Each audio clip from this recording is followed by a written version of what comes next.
video, we are going to practice some PMP exam question models. By understanding the mindset of the PMP question, you will be able to dominate and pass the certification exam in the first attempt.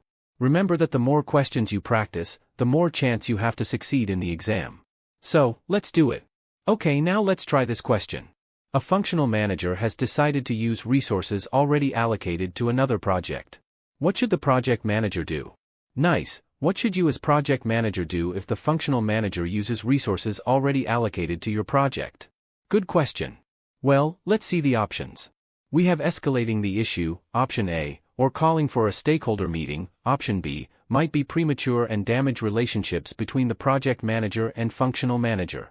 Requesting support from the Human Resources Department, option C, might not be necessary if the project manager and functional manager can resolve the issue through negotiation. In addition, HR support might not be needed if the two managers can agree on resource allocation. D. Negotiate the resource requirement with the functional manager.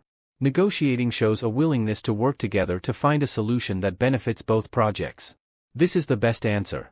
Remember this, every time that a functional manager does something with a resource already allocated to your project, you must negotiate with him first. I would say that around 10% of the PMP questions in the real exam look like this. Understand this principle and you may assure in advance at least 20 right answers in the test. Let's see the answer. Okay, the answer is D. Negotiate the resource requirement with the functional manager. When a functional manager decides to allocate resources already assigned to another project, it creates a potential conflict over resource availability. In such a situation, the project manager should first attempt to negotiate with the functional manager to address the resource allocation issue. In summary, negotiating with the functional manager is the most effective and collaborative way to address the resource allocation issue and find a solution that aligns with the needs of both projects. Let's follow with this question. Due to the high inflation rate, a vendor asked the project manager to make a price change that will affect the project contract. What should the project manager do next? Okay, let's highlight the first words, due to the high inflation rate, because it gives us a clue. Here it is talking about a fixed price contract with economic price adjustments. This is also known as FPEPA. It means that when the external economic conditions change, due to inflation in this case, we should follow the change management plan if the trigger occurs. In this case, the vendor asked the project manager to make a price change that will affect the project contract. That is the trigger. Okay. Now we have an idea about what is really happening here. Now let's see the options available. Option A says, ask the Change Control Board, CCB, and stakeholders for approval. It sounds right, however, we do not ask the CCB what to do, we only submit a change request and then they have the authority to decide whether to reject or approve the change requested. So, let's rule out this one. Okay, now option B says, to approve and execute the change. Okay, as a project manager we have certain authority on the project, but again, in the PMI exam we must demonstrate that we follow the best project management practices. Now, in this case, we can rule out this option. Option B is wrong. What else do we have in option C? Evaluate the impact, then update the necessary documents. This is true, we must evaluate the impact and then update documents, but this is not exactly the first thing we should do. Finally, we have option D, submit a change request and analyze the impact. Indeed, we must submit a change request and analyze the impact. So, option D goes before option C, the right answer is D. Let's see the answer. Option D, submit a change request and analyze the impact. When a vendor asks for a price change that affects the project contract, the project manager's appropriate course of action is to submit a formal change request. This change request should outline the proposed change and the reasons behind it. Along with the change request, the project manager should also analyze the impact of the requested change. This analysis helps in understanding how the change will affect the project's budget, schedule, scope, resources, and other aspects. Perfect, well done. Congratulations for trying this question. I hope you will gain more knowledge and improve your skills to get ready for the PMP exam certification. Now, let's try another question. Which is the process that has to be performed to prioritize individual project risks for further analysis or action by assessing their probability of occurrence and impact, as well as other characteristics? Nice, we have an amazing clue. Remember this, carefully read the question. Sometimes the answer is within the question, however, on some occasions you need to read the questions and all the options to find the answer.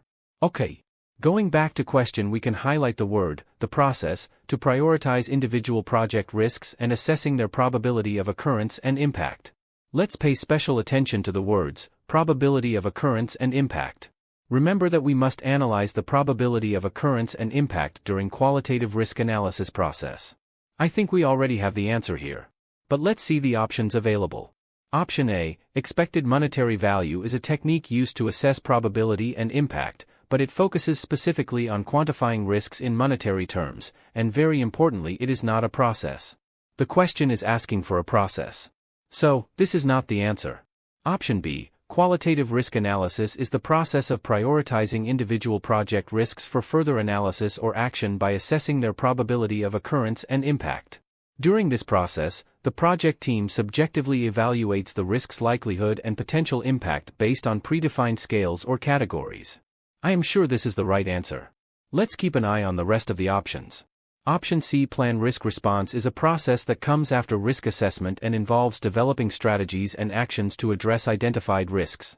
It is about planning how to respond to risks that have already been assessed, not about prioritizing individual risks for further analysis. This process doesn't involve assessing probability and impact to prioritize risks. Option D, plan risk management. Plan risk management is the process of defining how risk management activities will be conducted throughout the project.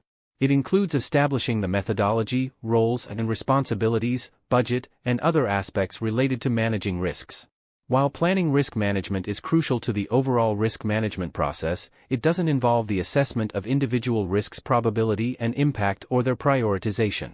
Right answer, B, qualitative risk analysis.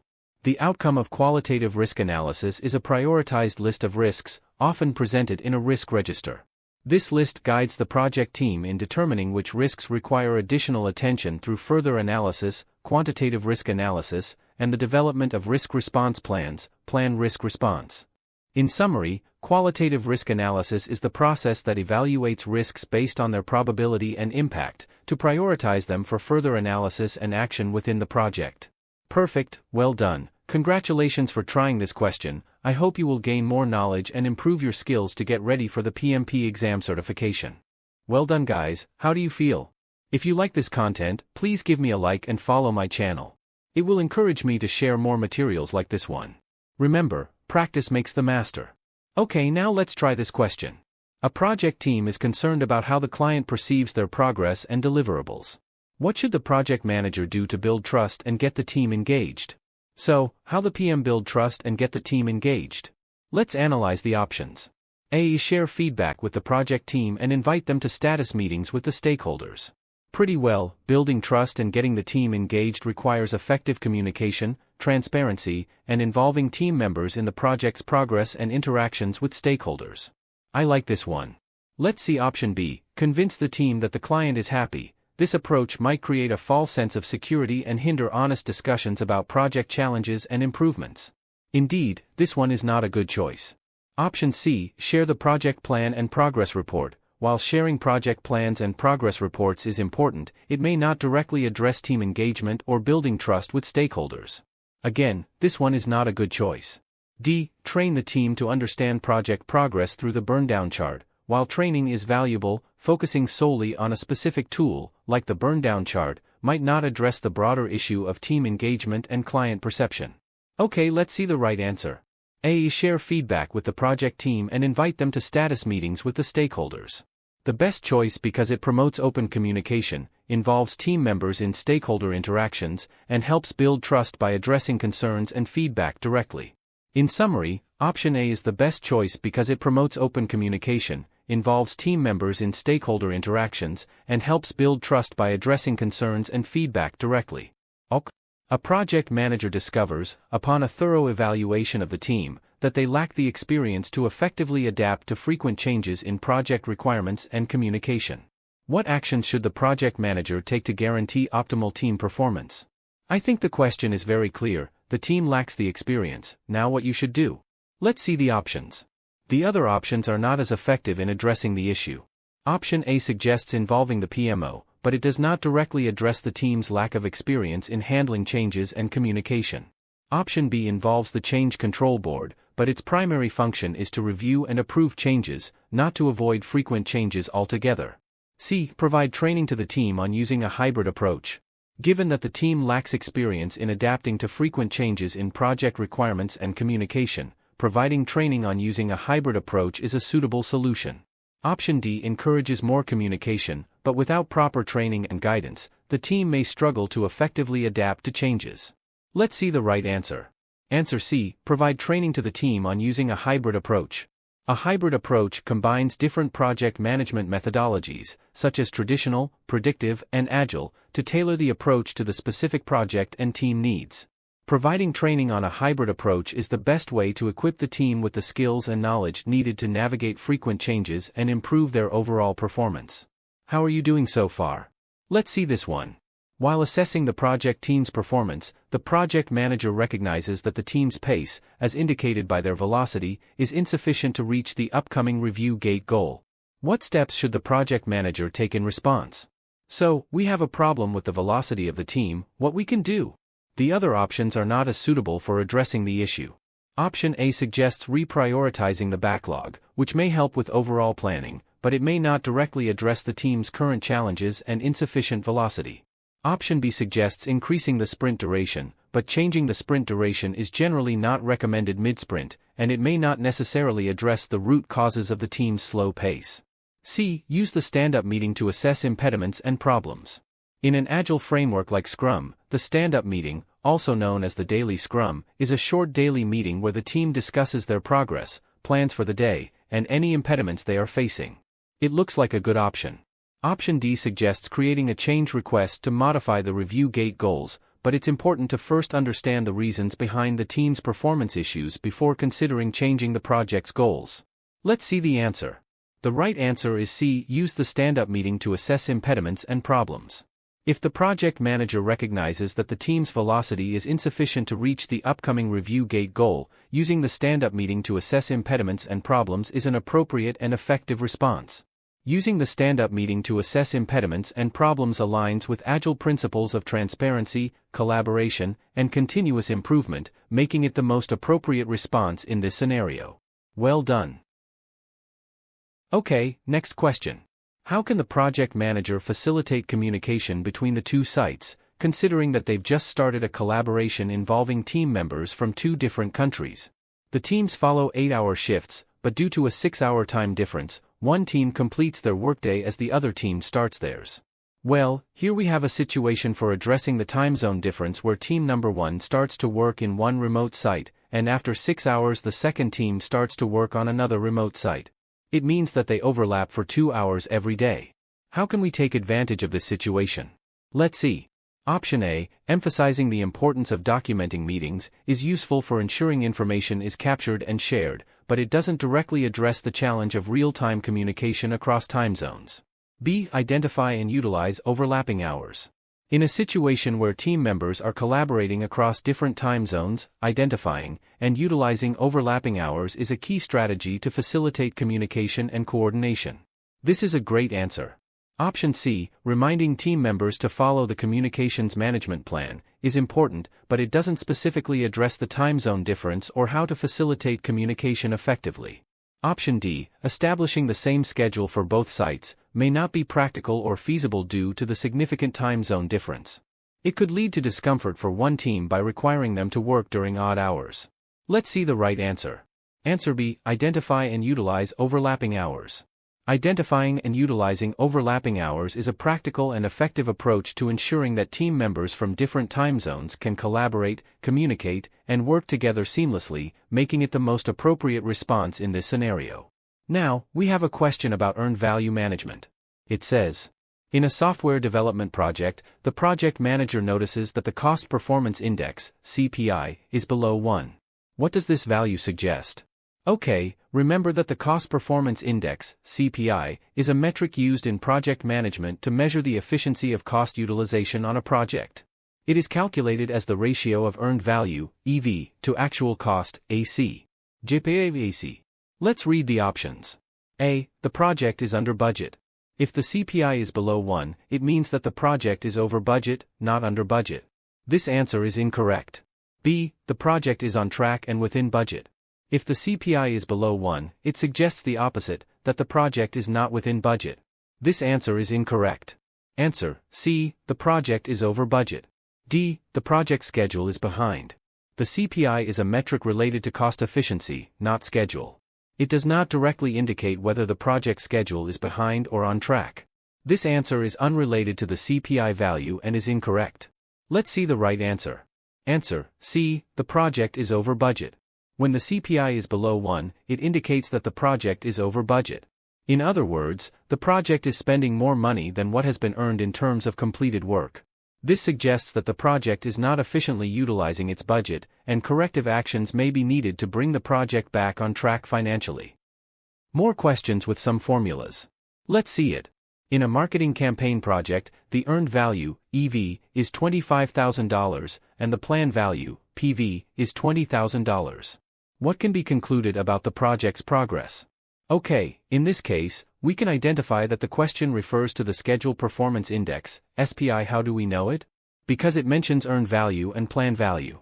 The ratio of earned value, EV, to plan value, PV, is called the Schedule Performance Index, SPI.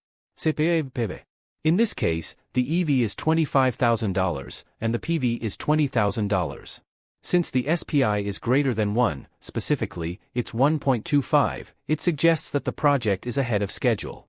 More work has been completed, EV, than was originally planned, PV, by this point in time. Let's see the options available. Answer: A. The project is ahead of schedule. Absolutely, according to our calculations, it suggests that the project is ahead of schedule. Let's see the other options available. B. The project is behind schedule. If the SPI is less than 1, it would indicate that the project is behind schedule.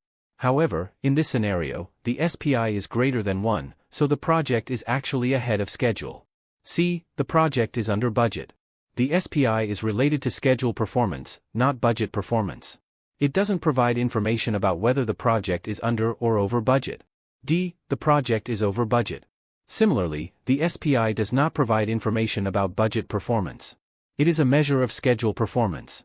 Now, let's see the right answer. Answer: A. The project is ahead of schedule. If the SPI is greater than 1, it indicates that the project is ahead of schedule. Well done. You are doing very well and improving too much. I am sure that you will get the PMP certification coming soon. Let me know your comments after approving the PMP exam. Let's move on to another question.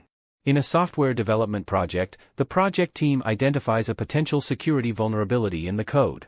How should the project manager assess and manage this risk effectively? Wow, this is a very good question. How do we handle risks? Let's see the options. A. Collaborate with the development team to assess, determine impact, and plan mitigation.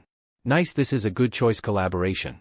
When a potential security vulnerability is identified in a software development project, it is crucial to handle it appropriately to ensure the security and integrity of the final product.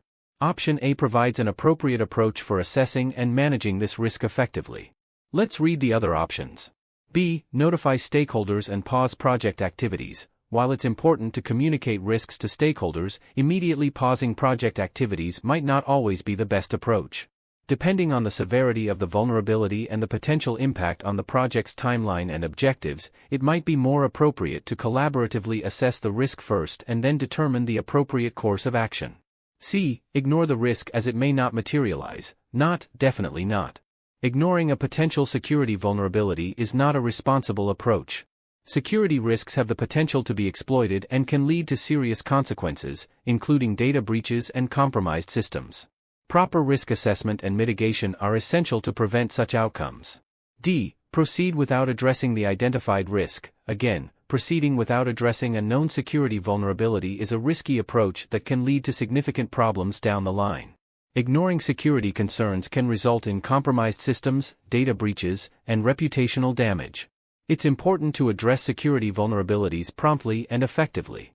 Well done, guys. How do you feel? If you like this content, please give me a like, turn on the notifications, and follow my channel. It will encourage me to create and share more materials like this one. Remember, practice makes the master. Good luck with your exam. See you in the next video.